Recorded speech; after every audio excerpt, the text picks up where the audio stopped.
대한민국 서열 1위 회사 삼성전자가 1년에 벌어들이는 순이익은 44조 원, 미국의 애플은 이보다 28조 원 더 많은 72조 원을 기록하였죠.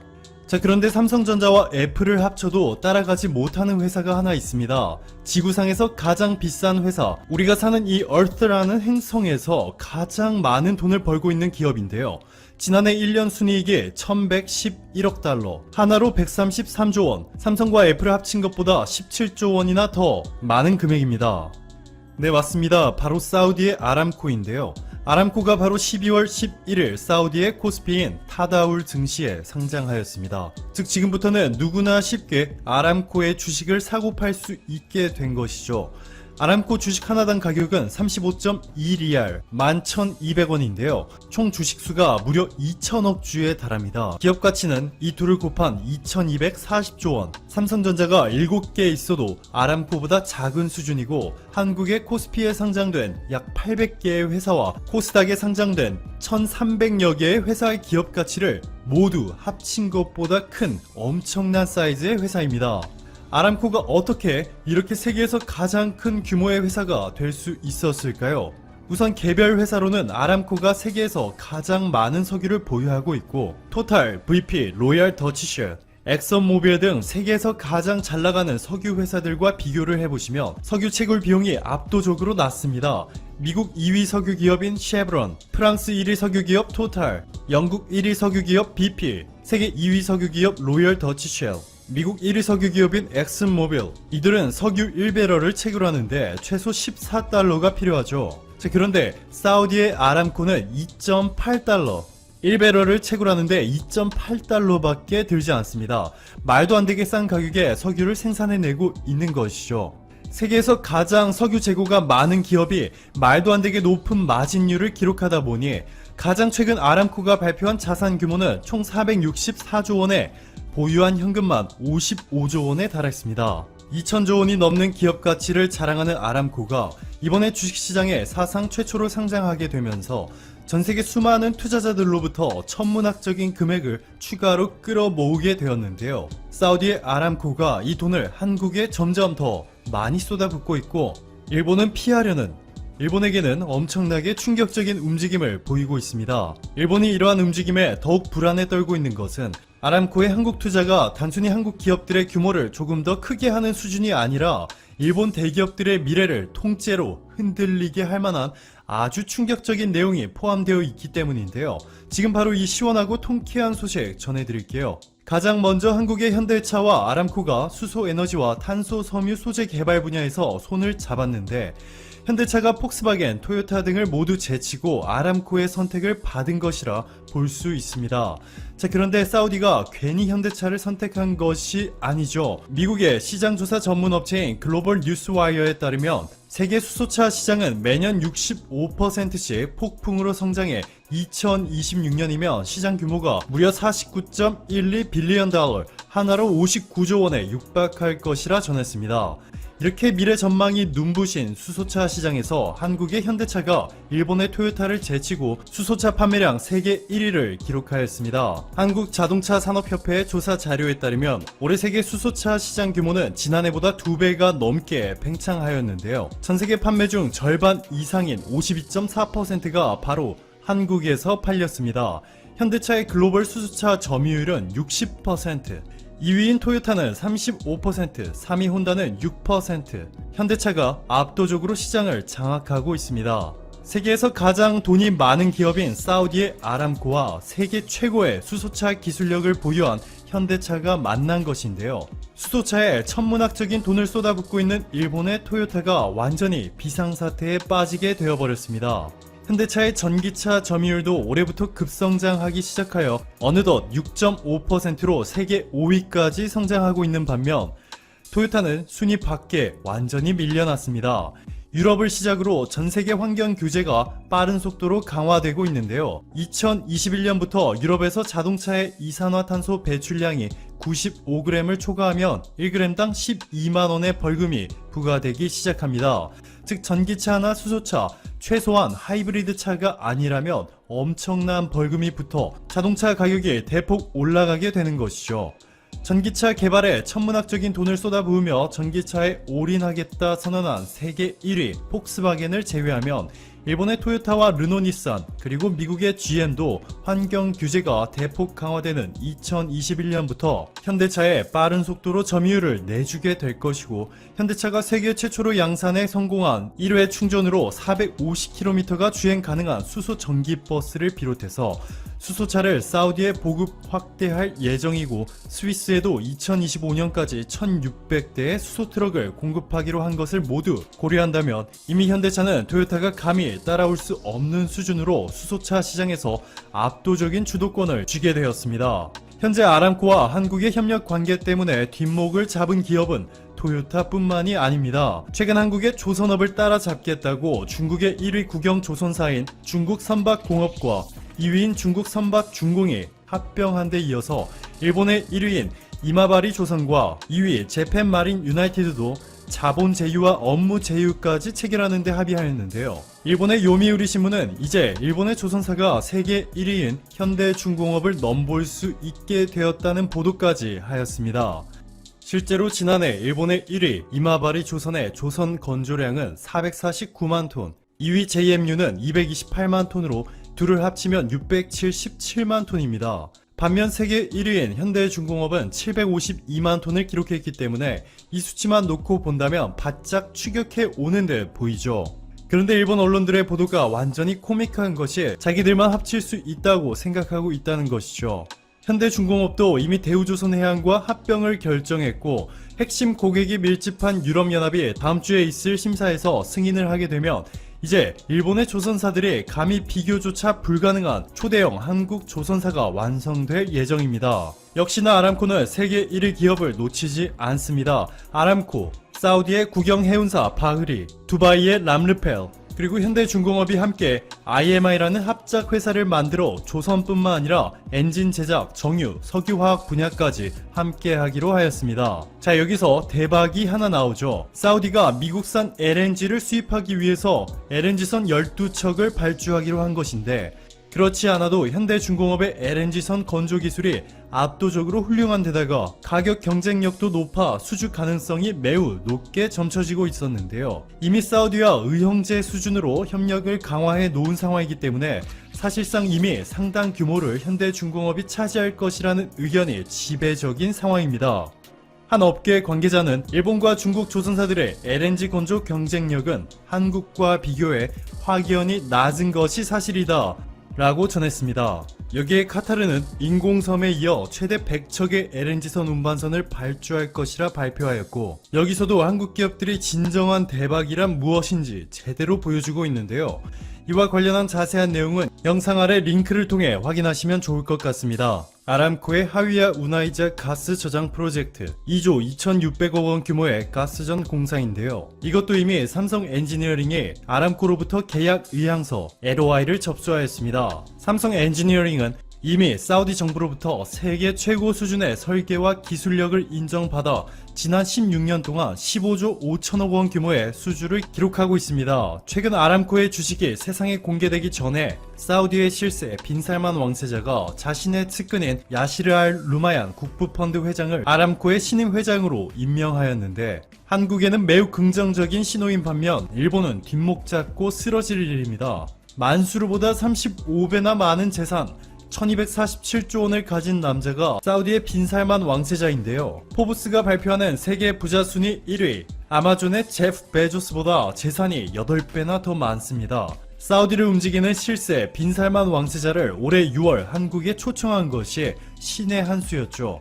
사우디 왕세자의 한국 방문은 1998년 이후 21년 만에 처음 있는 일로 빈살만 왕세자가 한국을 찾은 것은 이번이 최초입니다. 이후 최근 빈살만 왕세자가 전화통화를 통해서 문재인 대통령에게 지난 6월 방한은 무척 유익하고 성과가 컸다 라며 건설, 인프라 등의 분야에서 사우디와 한국의 협력 관계가 강화되고 있는 점에 매우 기뻐하였습니다.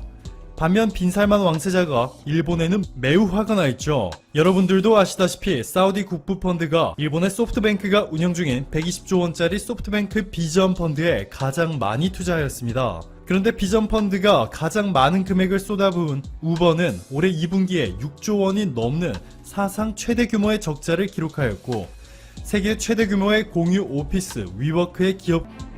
트럼프가 21일 백악관 브리핑에서 주머니 안의 마스크를 꺼내면서 한 말이었습니다. 트럼프는 감염병 상황에 대한 질문에서 그건 아마도 불행하게도 더 나아지기 전에 더 악화될 것이라고 말했습니다. 한때 마스크가 필요 없다며 늘 상황이 좋아질 것이라고 말해왔던 트럼프도 이제서야 현실을 인식하고 있습니다. 전세계 확진자는 1,500만 명을 넘어섰고 미국은 23일 현재 410만을 넘어서며 압도적인 1위를 달리고 있습니다. 일본도 어제 하루 동안 신규 확진자가 795명으로 집계되며 바이러스 사태 이후 가장 많은 확진자를 보이고 있습니다. 이미 전 세계는 1차 확산에 이어 2차 확산에 들어섰다는 말이 나오고 있습니다. 국내에서도 늘었다 줄었다를 반복하며 쉽사리 바이러스를 떨쳐내지 못하고 있습니다. 정은경 본부장은 백신 전까지는 크고 작은 유행이 지속될 것이라고 말했는데, 많은 전문가들이 말한 것처럼 이 바이러스는 백신이 나오기 전까지는 막을 수 없다는 말이 현실화되고 있습니다. 한국 정부는 진단키트와 방역물품을 전 세계에 수출하면서 K방역이 주목을 받게 만들었고, 앞으로 백신과 치료제에 있어서도 다른 나라보다 앞서서 개발하겠다고 말한 바 있습니다. 하지만 현실적으로 한국은 다른 나라처럼 백신을 빠르게 개발하는데 어려움을 겪을 수밖에 없었습니다. 신규 확진자가 하루 수백, 수천 명이 나오는 외국과 달리 한국에서는 적은 숫자의 확진자가 나오고 있습니다. 실제로 백신을 테스트하려면 감염 환자에게 임상실험을 해야 하는데, 다른 나라에 비해 우리는 표본이 적을 수밖에 없는 상황입니다. 지난 21일 세계보건기구에 따르면 현재 세계 각국에서 진행 중인 백신 관련 임상시험은 23개로 임상 전 단계에 있는 백신 후보 물질도 150여 개에 달했습니다. 여기서 지금 가장 빨리 백신 개발이 이루어지고 있는 나라가 영국, 미국, 중국입니다. 영국과 미국은 감당할 수 없는 많은 확진자들이 발생했기 때문에 어느 나라보다 더 시급한 상황이었고, 무엇보다 임상실험을 할 수 있는 사람들이 많았기에 빠르게 개발할 수 있었습니다. 또한 중국은 자신들이 바이러스를 세계에 전파했다고 의심받기에 면죄부를 받기 위해서 사르그다에 매달렸습니다. 이 중에서도 단연 선두에 나서며 놀라운 개발 속도를 보이면서 주목받고 있는 것은 영국 스웨덴 다국적 제약사 아스트라제네카가 옥스퍼드와 공동 개발한 백신입니다. 아스트라제네카는 옥스퍼드대와 함께 성인 1,077명을 대상으로 진행한 백신 1단계 임상시험에서 실험 참가자 전원에게서 중화항체와 T세포 면역 반응을 확인했으며 아직까지 심각한 부작용을 일으키지 않았다고 발표했습니다. 또한 이번에 발표된 임상시험 결과에서 T세포 반응은 백신 주입 14일차에 정점에 다다랐고 이후 2개월간 유지됐다고 알려졌습니다. 중화항체는 백신 주입 한 달 만에 참가자 95%에서 4배가 증가했습니다. 임상시험을 주도한 옥스퍼드 대학 연구팀 사라 길버트 박사는 향후 몇 주 안에 더 규모를 키워 1인당 백신을 2회 투여하는 임상시험을 시작할 예정이라고 밝혔습니다. 옥스퍼드 대학 에이드리언 힐 연구원은 아스트라제네카의 제조 역량이면 오는 9월까지 100만 회분의 백신이 생산될 수 있다고 밝히기도 했습니다. 아스트라제네카는 10억 달러 개발 자금을 지원한 미국과의 합의에 따라 이르면 10월부터 미국에 백신을 공급할 예정이라며 영국도 아스트라제네카와 백신 일부를 공급받기로 합의했다고 했습니다. 지금 전 세계 국가들에게 바이러스가 끝없이 확산되고 있기 때문에 이 백신 개발이 완료되면 모두가 손을 내밀 것으로 예상되고 있습니다. 그런데 놀랍게도 한국은 가장 빨리 아스트라제네카 백신을 받을 수 있을 전망입니다. 청와대는 22일 영국 스웨덴 다국적 제약사인 아스트라제네카가 개발 중인 백신이 국내에 공급될 수 있는 길이 열렸다고 말하며, 이것은 한국과 스웨덴의 정상 외교를 통해 구축한 협력관계가 밑거름이 됐다고 평가했습니다. 윤재관 청와대 부대변인은 지난해 6월 문재인 대통령의 스웨덴 국빈 방문 때 개최된 한국 스웨덴 비즈니스 서밋, 지난해 12월 스테판 레벤 스웨덴 총리의 방한으로 이뤄진 문 대통령과의 정상회담 등으로 양국의 협력관계가 두터워졌다고 설명했습니다. 이어 보건복지부 역시 아스트라제네카와 긴밀하게 접촉하면서 국내 백신 생산 개발을 위한 가구 역할을 했다며, 이번 협력 의향서 체결로 양국 간 구축된 협력체계의 성과가 가시된 것이라고 강조했습니다. 청와대는 특히 백신 물량 중 일부는 국내에 공급되고 협력하기로 했다며, 국내 백신 수급 확보 정책 차원에서도 큰 의미가 있다고 말했습니다. 아스트라제네카와 계약을 맺은 회사는 SK케미칼 자회사인 백신 전문기업 SK바이오사이언스였습니다. SK바이오사이언스는 아스트라제네카와 백신 후보 물질의 국내 및 글로벌 공급을 위한 3자 협력 의향서를 체결했고, 여기에는 해당 물질의 국내 공급에 협조한다는 내용이 담겨 있었습니다. 백신 후보 물질 바이러스 전달체 기술과 세포 배양 생산 기술을 동시에 보유한 SK바이오사이언스는 경북 안동의 백신 공장 레일하우스에서 원액 생산에 돌입할 예정입니다. 파스칼 소리오 아스트라제네카 CEO는 아스트라제네카는 백신 후보 물질을 세계에서 빠르게 공급하기 위해 필요한 공급망을 구축하는 것을 목표로 삼고 있으며, SK바이오사이언스의 첨단 기술력과 신속한 대량 생산 능력은 전 세계적으로 널리 인정받고 있다며, 한국은 현재 팬데믹 상황을 가장 잘 관리하고 있는 선도 국가 중 하나로 백신을 필요로 하는 모든 곳에 광범위하고 공정한 접근성을 제공할 수 있도록 협력을 강화해 나가겠다고 말했습니다. 그런데 최근 백신 개발에 뛰어든 많은 제약회사들은 실비만 받고 백신을 팔지 않을 것이라고 했습니다. 특히 미국 정부의 5,700억 원의 지원을 받은 모더나도 이윤을 붙여서 팔겠다고 했으며, 정부의 지원을 거부한 화이자도 백신으로 이윤을 얻을 것이라며 현재의 특수한 상황을 가격에 반영하겠다고 했습니다. 하지만 아스트라제네카는 이윤을 남기지 않겠다고 말하며 병당 백신 가격은 5,000원 안팎이 될 것으로 알려졌습니다. 한국은 이윤을 남기지 않고 전 세계를 구하겠다는 아스트라제네카와 함께 백신을 만드는 데 동참하며 우리 또한 공급받을 수 있는 여건을 마련했다는 점에서 높게 평가받고 있습니다. 한국이 이렇게 발빠르게 백신을 확보한 것을 보고서 일본은 지금 조급해지고 있습니다. 일본은 한때 아비간을 내세우며 치료제가 될 수 있다고 자랑했지만 부작용이 드러나자 실패해버렸고, 최근 백신 확보를 위해 협상 전담팀을 구성해 미국 모더나나 영국 아스트라제네카 등과 협상 중이지만 아직도 이렇다 할 만한 성과를 내지 못하고 있습니다. 이런 와중에 한국에서 아스트라제네카와 계약한 사실은 부러움의 대상이 될 수밖에 없었습니다. 일본은 국내 관광을 활성화하겠다며 고트 트래블을 시작한 22일 신규 확진자가 795명이 발생하며 역대 최대치를 기록했습니다. 일본 정부가 온갖 반대에도 불구하고 고트 트래블 사업을 시작했기에 앞으로 확산세가 더욱 가팔라질 수 있다는 우려의 목소리가 높아지고 있습니다. 1조 3,500억엔, 한화로 약 15조 원의 예산이 투입되는 이 사업은 국내 여행 비용의 50% 상당을 보조해주겠다는 것이었습니다. 그런데 15조 원이 들어가는 아베 정권의 핵심 수요 진착지기였지만 경제효과는 7조 원에 그칠 것이라는 전망이 나오면서 더욱 비판이 거세지고 있습니다. 도쿄의 신규 감염자가 8일 연속 100명이 넘으며 역대 최고치를 기록하자 고이케 유리코 도쿄도지사는 지난 15일 정부의 캠페인 재고를 요청했고, 그 다음날 정부는 도쿄 거주자들의 도쿄 밖으로 여행을 캠페인 대상에서 제외한다고 밝혔습니다. 도쿄가 제외되자 정부의 정책을 믿고 숙박업소를 예약한 사람들의 취소 수수료는 어떻게 할 것이냐는 관광업계와 여론의 질타가 쏟아졌습니다. 이뿐만 아니라 아베 정권의 시종일관 부실한 정책과 잘못된 대처에 대한 비판은 심화되고 있습니다. 실제 일본은 23일부터 나흘 연속 연휴가 시작돼 정부 정책의 시행에 맞춰 도쿄주의 관광지 숙소를 예약한 사람들이 많았습니다. 여기 일본이 갑자기 나흘 연속 휴가가 되는 이유가 있습니다. 23일은 바로 원래 도쿄올림픽 개최일이었습니다.